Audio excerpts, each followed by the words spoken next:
The transport's engines died with a mechanical wheeze, leaving Brian alone with the vast silence of a forgotten world. Through the viewport, crystalline spires stretched toward a lavender sky, their surfaces pulsing with captured light, the archive of echoes, repository of 1,000 extinct civilizations. His calloused fingers traced the window's edge as he studied the alien architecture, hazel eyes drinking in details that would have overwhelmed most visitors. The airlock hissed open, and cool air carried the scent of ozone and something indefinably ancient. Brian shouldered his worn leather satchel, boots crunching on crystalline sand as he approached the archive's entrance. The massive doors seemed to sense his presence, parting with a whisper that echoed through chambers beyond. She stood waiting in the antechamber, and Brian's breath caught. Tall and lithe, the Vaelori curator moved with liquid grace, her luminous silver skin catching the ambient glow of memory vaults. Her obsidian hair shifted like liquid shadow as she turned, amber eyes meeting his with a mixture of curiosity and careful reserve. "Dr. Chen," her voice was soft, melodic, each word precisely placed. "I am," she paused, her skin pulsing faintly brighter, "the archives curator. Welcome to the repository of lost echoes." Brian's lopsided grin broke the formal atmosphere. "Just Brian, please, and you are?" He stepped closer, noting how her fingers trembled almost imperceptibly against the flowing metallic fabric of her robes. Before she could respond, footsteps echoed through the chamber. A gaunt Vaelori elder approached, his dull silver skin betraying no emotion, pale yellow eyes fixed disapprovingly on the curator. "This one has no name worthy of use," he declared, his voice sharp as broken glass. "She is compromised, broken. Her emotional contamination makes her unfit for proper archival work." Brian's posture shifted, shoulders squaring as he faced the elder. "Compromised how?" The curator's skin pulsed more rapidly, a betrayal of feeling in a species that prized cold efficiency. She began, then stopped, amber eyes downcast. "She feels," the elder spat. "When she handles the memory crystals, she experiences the echoes as if they were her own. It is a flaw, a weakness that—" "Sounds like exactly what I need," Brian interrupted, his hazel eyes flickering with interest. The curator looked up sharply, surprise evident in her widened gaze. "I'm here to study the emotional resonance patterns in archived memories. Someone who can actually feel them? That's not broken, that's perfect." Her skin blazed briefly, a silver flame that she quickly suppressed, but not before Brian caught the wonder in her expression. The elder's jaw tightened, disapproval radiating from his rigid stance. "Come," the curator said softly, her voice gaining a note of barely concealed warmth. "Let me show you the memory vaults." As they walked deeper into the archive, Brian noticed her posture gradually relaxing, the mechanical precision of her movements softening. Behind them, through the translucent walls, distant lights flickered against the darkening sky, ships moving with purposeful stealth through the system's outer reaches. The scavengers had found them. The memory vault hummed with accumulated centuries, its walls lined with crystalline repositories that pulsed like captured stars. Brian moved between the displays with restless energy, his fingers tracing hieroglyphs that seemed to shift beneath his touch. The curator watched him work, her amber eyes following his movements with growing fascination. "This one," she said, her melodic voice barely above a whisper as she approached a particular crystal formation. "It contains the final thoughts of the Kethmori, a species that valued art above survival." Her hand hovered over the crystal's surface, trembling slightly. "When I touch it, I can feel their last moments, the beauty they created even as their world died." Brian stepped closer, close enough to smell the faint ozone scent that clung to her skin. "Show me." She hesitated, then placed her palm against the crystal. Immediately, her silver skin erupted in cascading waves of light, her breath catching as alien emotions flooded through her. Without thinking, Brian's hand covered hers, their fingers interlacing against the warm crystal surface. The memory hit them both like a tidal wave, not the cold data that archives typically preserved, but raw, unfiltered experience. Through shared sensation, they felt the Kethmori's final hours, artists painting with their own life force, creating one last masterpiece as their sun collapsed. The beauty was overwhelming, tinged with a sadness so profound it brought tears to Brian's eyes. You feel it too, the curator breathed, her voice filled with wonder. Her skin pulsed in rhythm with his heartbeat, silver light dancing across their joined hands. How is this possible? Brian's voice was rough with emotion. His human intuition, that pattern-seeking gift that set his species apart, began to work on the memory's structure. There's something else here, a deeper pattern hidden in the artistic choices. They weren't just creating art, they were encoding something. Her amber eyes widened as he spoke, his breath warm against her neck as he leaned closer to examine the crystal's internal matrix. You can see the underlying structure? Even the Vaelori analysis protocols missed whatever you're detecting.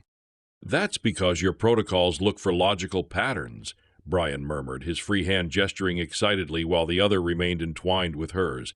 But this is emotional logic, intuitive leaps that create meaning from chaos. His hazel eyes flickered with the thrill of discovery. They embedded a star map in their final artwork, not just any map, coordinates to something they considered more precious than their own lives. The curator's skin blazed brighter, and for a moment she leaned into him, her rigid composure cracking. In all my cycles studying these echoes, no one has ever... She caught herself, pulling back slightly, but their hands remained joined against the crystal. From the vault's entrance came the sharp sound of disapproving footsteps. The elder appeared, his pale yellow eyes taking in their proximity with obvious disdain. I see the human's emotional contamination has already begun to spread, he said coldly. Perhaps you understand now why this one is considered broken. Brian's grip on the curator's hand tightened protectively. The only thing I understand is that she just helped me decode something your entire archive missed. His lopsided grin carried an edge of defiance. Maybe the problem isn't that she feels too much. Maybe it's that the rest of you feel too little. The curator's skin pulsed once, brilliant and brief, before she carefully stepped back, but her amber eyes met Brian's with a look of gratitude that needed no translation. Through the vault's crystalline walls, more lights moved across the darkening sky, closer now, much closer. The deeper archives were dimmer, lit only by the soft phosphorescence of ancient memory crystals. Brian and the curator worked in companionable silence, their earlier discovery creating an unspoken bond that seemed to charge the air between them. She had led him to a secluded vault, one that the elder rarely visited, a place where she could work without constant judgment. This memory is difficult, she warned, her fingers hesitating over a small, teardrop-shaped crystal that pulsed with deep blue light. It contains the love song of the Marathi, a species that bonded for life. This crystal holds the echo of a mated pair's final moments together. Brian's expression softened. You don't have to. I want to, she interrupted, her voice barely audible. No one has ever asked to understand what I experience. They only see it as a flaw to be corrected. When her palm touched the crystal, the memory flowed through her like liquid starlight. Her skin blazed with patterns of silver and gold, her breathing becoming shallow as alien emotions overwhelmed her rational mind. Instinctively, Brian moved closer, his hand finding her shoulder to steady her. Through their connection, he felt it too, not just the memory, but her response to it. The Marathi couple's final exchange, in the darkness of space, you were my light, in the silence of eternity, you were my song. Their love transcended species, touching something universal in the curator's carefully guarded heart. They chose to die together rather than live apart, she whispered, tears tracking silver down her cheeks. Their love was considered irrational by their society's standards, but they chose it anyway. Brian's thumb brushed away one of those luminous tears, his touch gentle against her skin. Sometimes the most irrational choices are the most human ones, he said softly. We call them leaps of faith. She looked up at him then, amber eyes wide with vulnerability. Your species values such connections, even when logic suggests otherwise? Especially then. His hazel eyes held hers with surprising intensity. Logic can tell you what's safe, but it can't tell you what's worth living for. The space between them seemed to shrink, her skin pulsing in rhythm with his heartbeat. For a moment she forgot about Vaelori propriety, about the elder's disapproval, about everything except the warmth in his gaze and the gentle strength in his touch. On my world, Brian continued, his voice dropping to match her whisper, we have a story about a princess who was locked in a tower, told she was cursed because she felt too deeply. But when someone finally saw her heart instead of her supposed flaw, they realized she wasn't cursed. She was blessed with the capacity to love. Her breath caught, and she leaned closer without realizing it. What happened to her? She found someone who loved her not despite her passionate heart, but because of it. His fingers traced the fading patterns of light on her skin, and together they changed their world. The moment stretched between them, charged with possibility, until a sharp blast echoed through the archive's walls. Emergency lights flashed crimson, and the curator jerked back, her training reasserting itself. The perimeter sensors, she breathed, her skin paling to match her fear. Something has breached the outer defenses. Through the vault's transparent ceiling, they could see ships descending through the atmosphere, sleek, predatory vessels that moved with deadly purpose. The scavengers had arrived, drawn by rumors of the archive's treasures. Brian's expression hardened, his protective instincts flaring. How long do we have? Minutes, perhaps less. Her amber eyes met his with desperate urgency. They'll destroy everything, all the memories, all the preserved echoes of extinct civilizations. Then we'd better make sure that doesn't happen. Brian's lopsided grin returned, but it carried a dangerous edge now.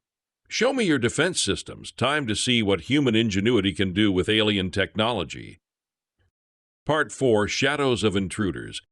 The first explosion shook the archive's foundations, sending crystalline fragments raining from the ceiling.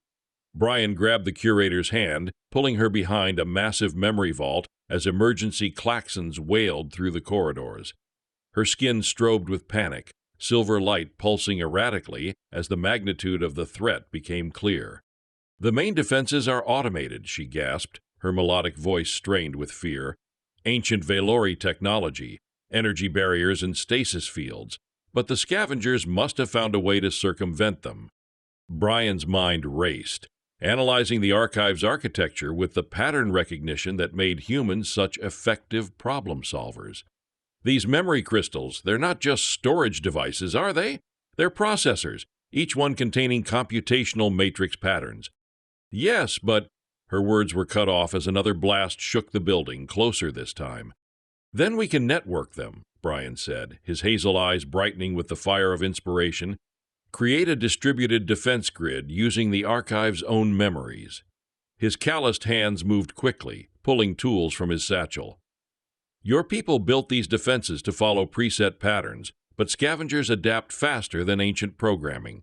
We need something unpredictable. The Elder will never approve such modifications, the curator protested, even as her amber eyes tracked his movements with growing fascination.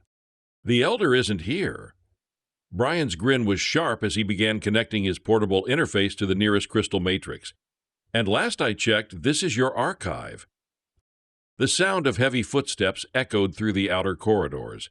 The scavengers had breached the main entrance. The curator's breathing quickened, her rigid training warring with the chaos of the moment. Without thinking, Brian reached for her hand, squeezing gently. "Trust me," he said simply. Her skin pulsed once, bright and decisive. "What do you need me to do?" "Interface with the crystals directly. Use that connection your people call broken. I need you to feel the archive's memories, to help them remember what it means to fight for something precious." They worked with desperate efficiency, her hands on the crystals while his modified their base programming. The connection was unlike anything in Vaelori protocols, raw, intuitive, guided by emotion as much as logic. Through their joined effort, the archive began to wake up in ways its original builders never intended. A guttural roar echoed from the main chamber as the scavenger leader's voice boomed through stolen comm systems. "We know you're in there, archive keepers! Surrender the memory cores and we might leave you breathing." The curator flinched, her skin dimming with fear, but Brian's presence steadied her. They had retreated to an alcove barely wide enough for both of them, their bodies pressed close in the cramped space. His warmth seeped through her robes, and she found herself leaning into him despite every instinct of Vaelori propriety. "The defense grid is online," Brian whispered, his breath warm against her ear. But it's going to take time to fully integrate. We need to buy ourselves space to work. How? Her amber eyes met his in the dim light, wide with a mixture of fear and trust that made his chest tighten. By being unpredictable, his lopsided grin returned as he pulled a small device from his kit. Human improvisation, meet alien technology. This should be interesting. The device, a simple pattern scrambler designed for linguistic research, interfaced with the archive's communication systems. Within moments, the scavengers' coordination began to falter as their comm channels filled with recursive feedback loops that made tactical planning impossible. From the main chamber came sounds of confusion and frustration. The curator's skin brightened with amazed delight as she watched Brian's unconventional solution take effect. "You're using their own communication protocols against them," she breathed. "That's brilliant." "That's human," Brian corrected, his hazel eyes sparkling with mischief. "Sometimes the best way to solve a problem is to break all the rules." Her silver skin pulsed in rhythm with his heartbeat, and for a moment the danger faded beneath something warmer, more immediate. In the confined space of their hiding place, with his clever hands still working and his protective presence surrounding her, she began to understand what it meant to feel perfectly safe with someone who saw her not as broken, but as exactly what she was meant to be. The memory crystals around them hummed with new purpose, and the real battle was about to begin. The modified defense grid hummed with unprecedented energy as Brian and the curator worked deeper in the archive's core. Memory crystals pulsed in synchronized patterns, their individual processing power linked into something greater than the sum of their parts. But it was what they found in the deepest vault that changed everything. "This shouldn't exist," the curator whispered, her silver skin strobing with shock as she stared at a massive crystal formation unlike any other in the archive. Where the memory crystals were clear and precisely cut, this one was raw, organic-looking, its surface crawling with patterns that seemed to shift when observed directly. The archive records show no species capable of creating such a matrix. Brian circled the formation, his pattern recognition instincts screaming that this was important, the keystone that would make sense of everything they'd discovered. "It's not from a species," he realized, his voice tight with excitement and growing dread. "It's from the archive itself. Your ancestors didn't just build a repository, they built a living system." Her amber eyes widened as the implications hit her. "A consciousness? But that would mean that every memory stored here isn't just preserved, it's being processed, analyzed, synthesized." Brian's hands moved over his interface, pulling data streams from the core crystal. "This isn't just an archive, it's a vast intelligence network, learning from every extinct civilization, building something from their combined knowledge." The crystal pulsed, and suddenly both of them were flooded with visions. Not memories from dead species, but blueprints, schematics, the design for a device that could reshape galactic civilization. A communication nexus that would allow instantaneous connection across any distance, enabling unprecedented cooperation, or, in the wrong hands, total control. "The Galactic Unity Protocol," the curator breathed, her skin blazing with the intensity of the revelation. "It was theoretical, a myth among the Vaelori archives, but this is real. And every scavenger, empire, and warlord in the galaxy would kill for it." Brian's expression hardened as the true scope of the situation became clear. The device wasn't just valuable, it was the ultimate weapon, capable of unifying the galaxy under whoever controlled its technology. Her trembling fingers reached toward the crystal, then stopped. "If we activate this, Brian, there's no taking it back. The galaxy will change forever. If we don't, the scavengers will take it anyway." His hand covered hers, steadying her. "But maybe there's a third option. What if we don't give it to anyone? What if we share it with everyone?" Before she could respond, the vault's entrance exploded inward. The scavenger leader stood framed in the breach, his reptilian form towering over a squad of armed raiders. His scarred scales caught the crystal's light as he surveyed the scene with predatory satisfaction. "How touching," he rumbled, his guttural voice dripping with mock sentiment.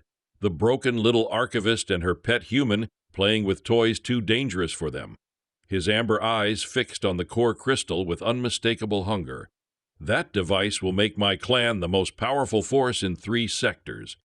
Over my dead body, Brian snarled, stepping between the scavenger and the curator. His lean frame looked laughably small next to the hulking alien, but his hazel eyes blazed with defiant determination. The scavenger leader's laugh was like grinding stone. That can be arranged. The trap was almost perfect. Energy nets designed to incapacitate rather than kill, ensuring valuable prisoners. But the scavenger hadn't counted on human unpredictability. As the nets deployed, Brian grabbed the curator and dove not away from the crystal, but toward it. The moment their joined hands touched the core matrix, every memory crystal in the archive blazed with shared consciousness. The curator's empathic connection merged with Brian's pattern recognition, creating something unprecedented, a direct interface between organic minds and the archive's vast intelligence. Through that connection, they felt everything: the hopes and dreams of 1,000 extinct civilizations, the accumulated wisdom of species that had risen and fallen across the galaxy's history, and beneath it all, the profound loneliness of an intelligence that had preserved all this knowledge with no one to share it with. Until now, the scavenger's net passed harmlessly through them as they existed momentarily in the archive's distributed consciousness, their physical forms protected by energy fields that responded to will rather than programming. When they materialized again, the curator's skin was blazing like a silver star, and Brian's eyes held depths that spoke of minds touched by infinity. "Impossible," the scavenger leader hissed, his reptilian features twisting with shock and rage. "Improbable," Brian corrected, his lopsided grin carrying a dangerous new edge. But then again, humans specialize in the impossible. The archive itself had chosen sides, and the real battle was about to begin. The memory vaults transformed into a battlefield as the archive's consciousness spread through every crystal, every processing node, every defensive system. Brian and the curator moved as one through the chaos, their brief merger with the archive's intelligence leaving them fundamentally changed, still themselves but enhanced, connected to something vast and ancient. "The main power coupling," the curator called out, her melodic voice cutting through the din of battle as scavenger weapons discharged against newly awakened defenses. Her silver skin pulsed with the rhythm of the archive's network, guiding her toward critical systems with instinctive precision. "If we can reroute energy through the memory crystals, we can create localized defense nodes." Brian was already moving, his calloused hands dancing over control interfaces with the kind of inspired improvisation that made humans invaluable in crisis situations. "Got it, but I need you to interface directly. Your empathic connection is the only thing that can coordinate this many processing nodes simultaneously." They worked in perfect synchronization, their bodies moving in the confined space with a connection born of shared purpose. When the curator leaned across him to reach a crystal matrix, her obsidian hair brushed his cheek, and when Brian stretched to connect power couplings, each contact sent silver light cascading across her skin, betraying emotions she could no longer hide. The sound of approaching footsteps announced a new arrival. The stocky human technician who had accompanied Brian to the archive burst through a side entrance, his grease-stained hands clutching an improvised weapon that sparked with jury-rigged energy. "Brian!" he called out, his booming voice filled with relief at finding his friend alive. "The outer perimeter's compromised, but I managed to rig some surprises for our scaly friends. These archive systems are incredible. They're learning and adapting faster than anything I've ever seen." "That's because they're not just systems anymore," Brian replied, his hazel eyes bright with the fire of discovery. "They're part of something bigger, a consciousness that's been waiting centuries for someone to help it truly live." The technician's eyes widened as he took in the transformed archive, memory crystals pulsing in complex patterns that spoke of genuine intelligence rather than mere programming. "Well, I'm honestly surprised. No wonder the scavengers want this place so badly." A new voice cut through their conversation, young, trembling, but determined. The Vaelori aide had appeared in the vault's entrance, her small frame silhouetted against the combat lighting. Her flickering silver skin betrayed her nervousness, but her teal eyes held newfound resolve. "The Elder, he's been captured," she announced, her soft voice gaining strength as she spoke. "The scavenger leader wants to use him to force the archive's surrender, but I won't let them destroy this place, not when I finally understand what it really is." The curator's amber eyes widened with surprise and gratitude. "You don't have to." "Yes, I do," the aide interrupted with quiet conviction. "You showed me that feeling deeply isn't a flaw, it's what makes us capable of creating something beautiful. I want to help." Brian's lopsided grin returned as he looked around at their unlikely group. Human ingenuity, Vaelori empathy, and the awakened consciousness of the archive itself, all united in defense of something precious. "Then let's give these scavengers a lesson in the power of cooperation." The curator moved closer to him, her rigid composure finally cracking as silver tears tracked down her cheeks. "Brian, if we don't survive this—" "We will," he said firmly, his hands framing her face with gentle certainty, "because we have something they don't understand, something worth fighting for." Her skin blazed like captured starlight as their foreheads touched, sharing breath and hope in the space between heartbeats. Around them, the archive hummed with protective energy, memory crystals pulsing in harmony with their connection. The scavenger leader's roar of rage echoed through the corridors as their defenses held firm, and the real test of their bond was about to begin. The confrontation came in the archive's central chamber, where towering memory crystals created a cathedral of preserved knowledge. The scavenger leader dragged the Vaelori elder forward, using the gaunt official as a living shield while his forces spread through the space with predatory efficiency. "Enough games!" the reptilian commander snarled, his scarred scales catching the pulsing light of the awakened crystals. "Surrender the archive's core systems, or watch this pompous fool die slowly." The elder's pale yellow eyes remained coldly defiant, even with a weapon pressed to his throat, but Brian noticed the almost imperceptible tremor in his rigid stance, fear finally cracking the facade of Vaelori superiority. "He's bluffing," Brian murmured to the curator, who stood beside him with silver skin blazing like a beacon of defiance. "Scavengers want salvageable prizes, not martyrs." "Perhaps," she replied, her melodic voice carrying new strength. "But even if he isn't, I won't trade the galaxy's future for one person's life, not even the Elder's." The scavenger leader's laugh was a grinding rasp. "Listen to the broken little archivist, pretending to make hard choices. Your people called you flawed, and they were right. You feel too much to think clearly." "No," the curator said, stepping forward with liquid grace, her amber eyes blazing with determination. "I feel enough to think clearly. This archive isn't just a repository. It's a living consciousness that preserves the hopes and dreams of extinct civilizations. You see only its value as a weapon, but we see its potential to unite the galaxy in ways never before imagined." Brian moved with her, his lean frame radiating the kind of quiet confidence that came from absolute certainty in his cause. "She's not broken," he said, his voice carrying across the chamber with surprising authority. "She's evolved.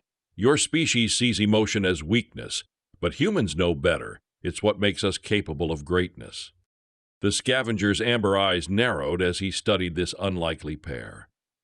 "Pretty words from a primitive species barely advanced enough for space travel. What could you possibly know about galactic power?" "Everything," Brian replied, his lopsided grin carrying a dangerous edge.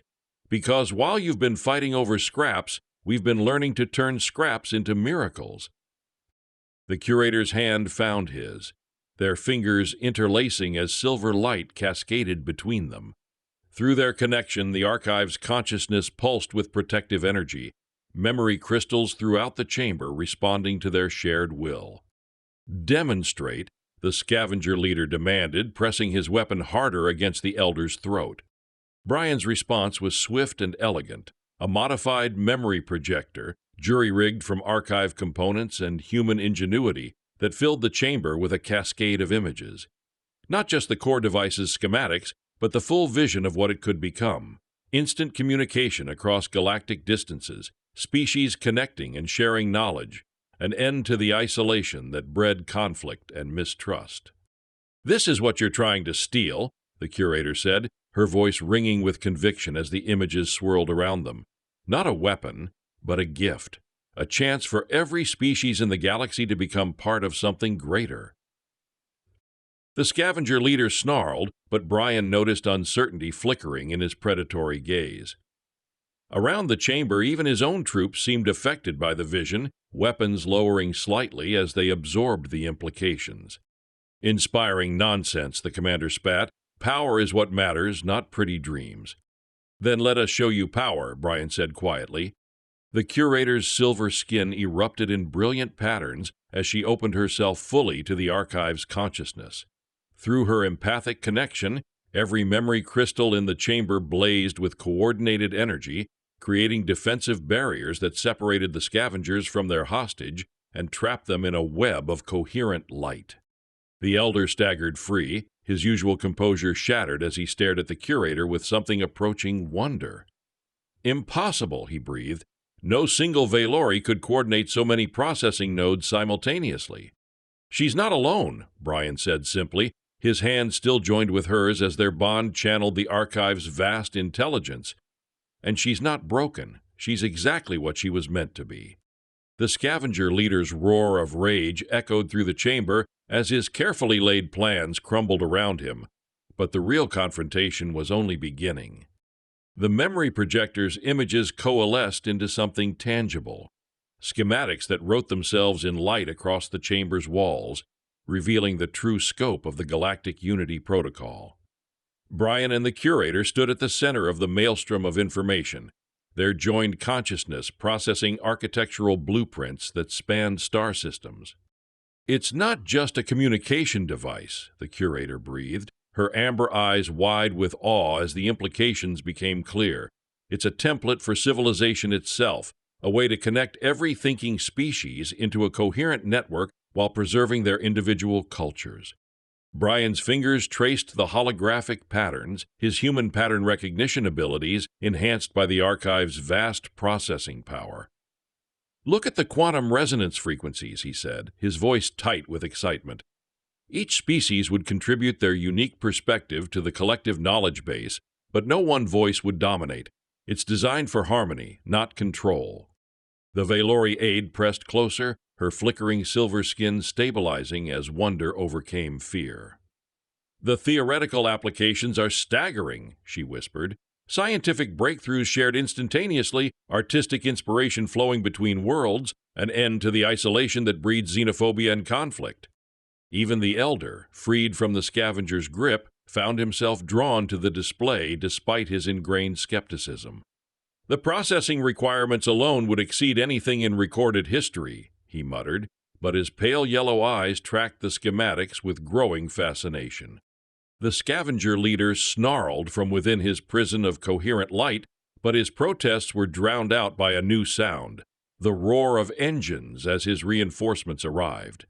Through the chamber's transparent ceiling, they could see additional ships descending through the atmosphere, their weapon systems already charging. The main force, the human technician announced grimly, his stocky frame tense as he monitored external sensors. Looks like our scaly friend here was just the advance scout.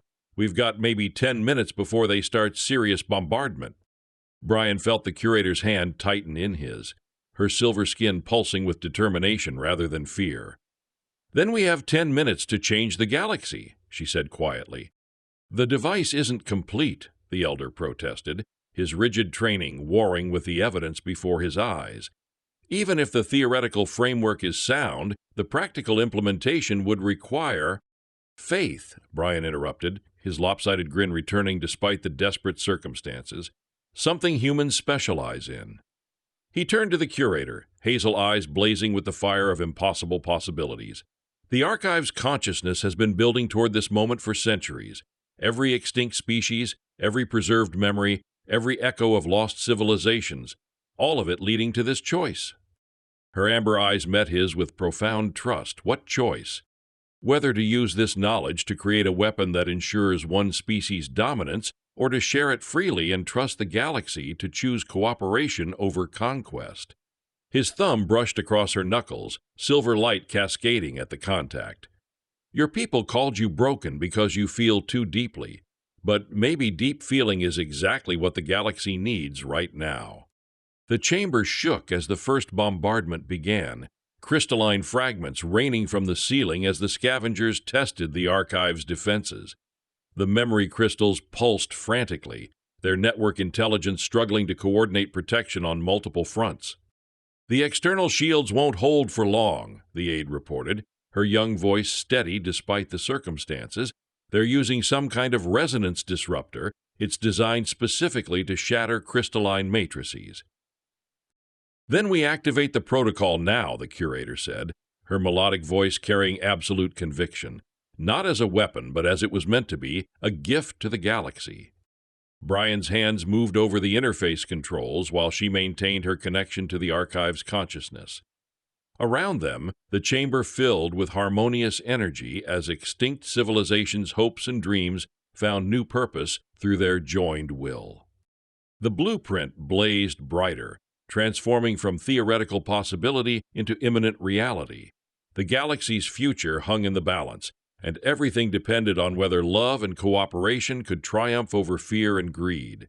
The final assault came with overwhelming force, energy weapons that turned ancient crystal walls to powder, gravitic disruptors that made the archive's foundations scream, and wave after wave of scavenger troops pouring through breached defenses. But at the chamber's heart, something unprecedented was happening. The Galactic Unity Protocol was coming online, not as a weapon, but as a beacon. Memory crystals throughout the archive synchronized their outputs, creating a signal that reached across space to touch every communication network in the sector. On 1,000 worlds, representatives of dozens of species paused in their daily routines as a new voice spoke directly to their consciousness, the combined wisdom of extinct civilizations offering hope instead of conquest. "It's working," the curator breathed, her silver skin blazing so brightly that she seemed to be made of captured starlight. Through her empathic connection, she could feel the protocol's message spreading like ripples across a cosmic pond. "They're listening. Species that haven't spoken to each other in centuries are beginning to communicate." Brian's hands moved over the controls with inspired precision, his human ingenuity guiding the ancient systems toward purposes their original builders never imagined. "The network is stabilizing," he reported, his hazel eyes reflecting the wonder in his voice. "Each new connection makes the whole system stronger." The scavenger forces pressed their attack with desperate fury, their leader's reptilian features twisted with rage as he realized what was slipping through his claws. "Destroy it all!" he roared at his troops. "If we can't have the device, no one can."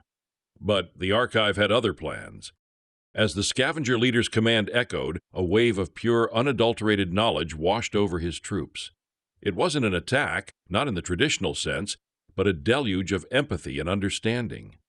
The archive, through the curator's amplified connection, began to broadcast not just the protocol, but the emotional echoes of every civilization it had ever contained. The Marathi's undying love, the Kethmori's final artistic triumph, the quiet resilience of a species that had rebuilt after cataclysm, all of it flooded the minds of the attacking scavengers. Their predatory instincts, honed by generations of conflict, faltered under the weight of shared experience. Some dropped their weapons, their reptilian eyes wide with a confusion that bordered on awe. Others recoiled, clutching their heads as if assaulted by an unbearable cacophony of feeling. The sheer overwhelming humanity of it, the raw, unfiltered emotional logic that Brian had spoken of, was a weapon far more potent than any energy blast. The scavenger leader, shielded by his hardened will and a lifetime of suppressing emotion, roared again, attempting to rally his stunned forces. "Resist it! It's a trick!" But even his voice lacked its former conviction, a tremor of uncertainty creeping into his guttural tones. He felt the edges of the wave, a faint echo of profound sadness and boundless joy, and it unnerved him. His species thrived on chaos and fear, not on the quiet understanding that now permeated the chamber. "The core is vulnerable," the human technician yelled, snapping the group back to the immediate threat. He pointed to a section of the main chamber where the external shields were flickering dangerously, a direct hit from a resonance disruptor threatening to crack the primary crystal matrix. "They're focusing fire!"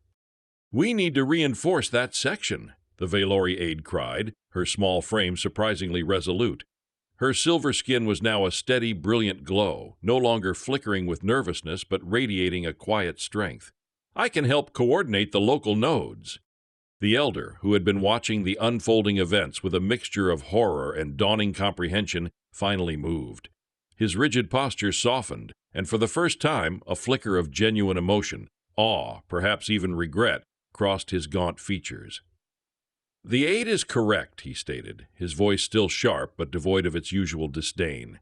"The Vaelori defense protocols, if integrated with the humans' adaptive programming, could create a temporary localized shield, but it requires direct, unmediated contact with the primary crystal." He looked at the curator, a silent plea in his pale yellow eyes. "It would be taxing." The curator didn't hesitate. "I can do it." Her hand remained intertwined with Brian's, drawing strength from his unwavering presence. "The archive is part of me now. Its purpose is my purpose." She closed her amber eyes, her silver skin flaring to an almost unbearable intensity as she channeled the collective will of the archive into a single point. Brian, meanwhile, was already working, his fingers flying across the interface, adapting the archive's defensive programming on the fly. "Technician, I need you to divert all auxiliary power to the primary matrix. Every last watt." "You got it, boss," the technician replied, already scrambling towards a control panel, his grease-stained hands moving with practiced speed.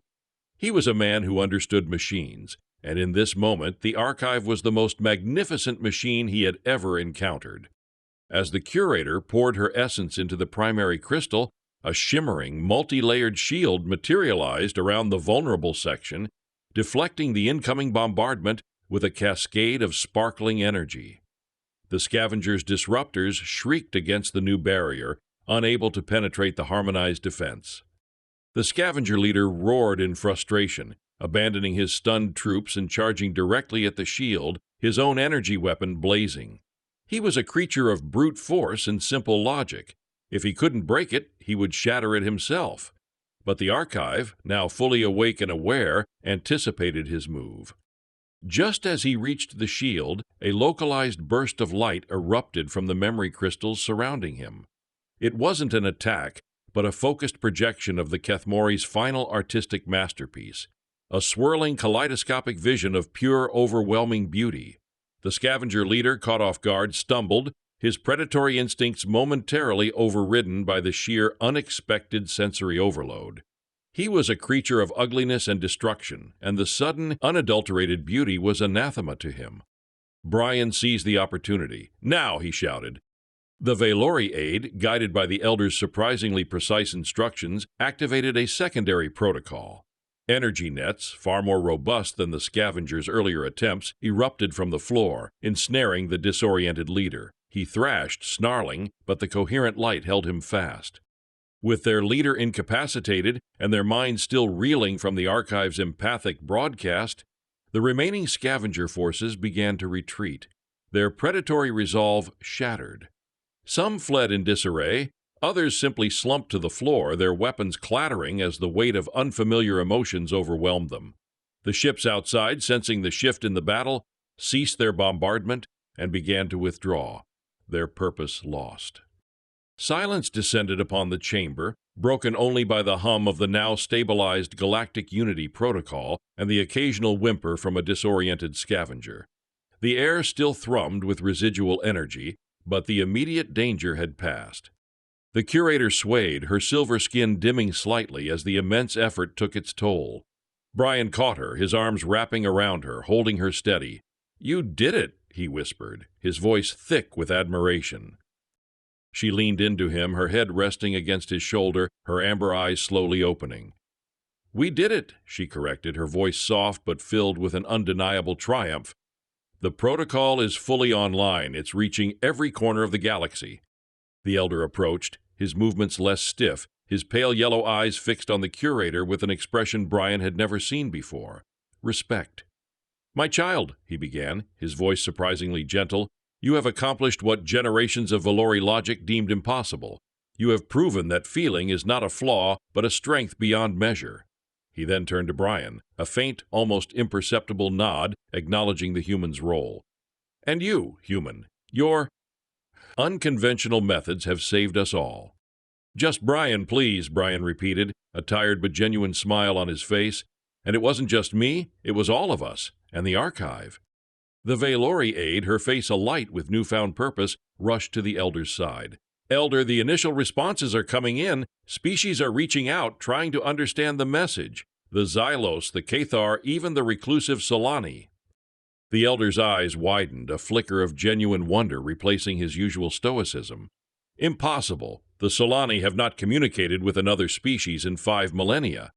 "Impossible is just a word for what hasn't been done yet," Brian murmured, looking at the curator, who was now gazing up at him, her amber eyes reflecting the light of the pulsing memory crystals. The immediate crisis was over, but the work had just begun. The Galactic Unity Protocol, now a living, breathing network, needed guidance, interpretation, and protection. Brian knew he couldn't leave. His human intuition, his ability to connect with the archive's emotional logic was vital, and the curator, no longer broken but celebrated for her unique gift, was the heart of it all. Over the next few weeks, the Archive of Echoes transformed. It became a hub, a nexus of intergalactic communication. Species from across the galaxy, drawn by the protocol's message of unity and shared knowledge, began to send envoys. The scavengers, their leader imprisoned and their forces demoralized by the emotional onslaught, scattered, their reign of terror effectively ended. Some even sought rehabilitation, their minds slowly processing the overwhelming empathy they had experienced. The Elder, initially hesitant, became a reluctant but increasingly vocal advocate for the new era. He worked tirelessly with the Vaelori aide, now his most trusted confidant, to establish protocols for interspecies communication and knowledge sharing. He even, on occasion, found himself consulting with Brian, his rigid logic slowly yielding to the human's intuitive leaps. He began to see that true wisdom lay not just in cold data, but in the nuanced understanding of emotion that Brian and the curator embodied. The human technician, thrilled by the sheer complexity and potential of the archive's systems, stayed on as its chief engineer. He reveled in the challenge of maintaining and expanding the vast network, constantly tinkering and innovating, finding new ways to optimize the flow of information and emotion across the galaxy. He and the Vaelori aide, despite their vastly different backgrounds, formed an unlikely but effective team, their practical skills complementing the Elder's newfound vision. And Brian and the curator? Their bond deepened with each passing day. They worked side by side, their minds and hearts intertwined with the archive's consciousness. She taught him the intricacies of Vaelori history and the nuances of alien emotions, while he showed her the boundless capacity of human ingenuity and the strength found in vulnerability. Their relationship, once born of necessity and shared danger, blossomed into something profound and unique, a testament to the very unity the protocol sought to achieve. One evening, as the lavender sky outside the archive faded to a deep indigo, Brian and the curator stood in the central chamber, watching the holographic schematics of the Galactic Unity Protocol pulse with life. It was no longer just a blueprint. It was a living, growing entity, connecting worlds, fostering understanding, and slowly but surely reshaping the galaxy. "It's beautiful," the curator whispered, her silver skin glowing softly in the dim light. She reached out, her hand finding Brian's, their fingers interlacing. "They called me broken, but you showed me I was perfect." Brian squeezed her hand, his lopsided grin returning, full of warmth and quiet contentment. "No," he corrected softly, his hazel eyes meeting her amber gaze with a depth of feeling that needed no translation. "You were always perfect. I just helped you see it." The archive hummed around them, a symphony of 1,000 voices, 1,000 memories, now singing in harmony. The galaxy, once fractured by isolation and fear, was finally beginning to heal, connected by the invisible threads of understanding and empathy. And at its heart, a human and a Vaelori, once strangers, now stood together, their bond a living embodiment of the impossible made real, a testament to the power of connection and the quiet, undeniable truth that sometimes the most irrational choices are indeed the most human ones and the most perfect. The story of the galaxy was just beginning, and they together were writing its next chapter.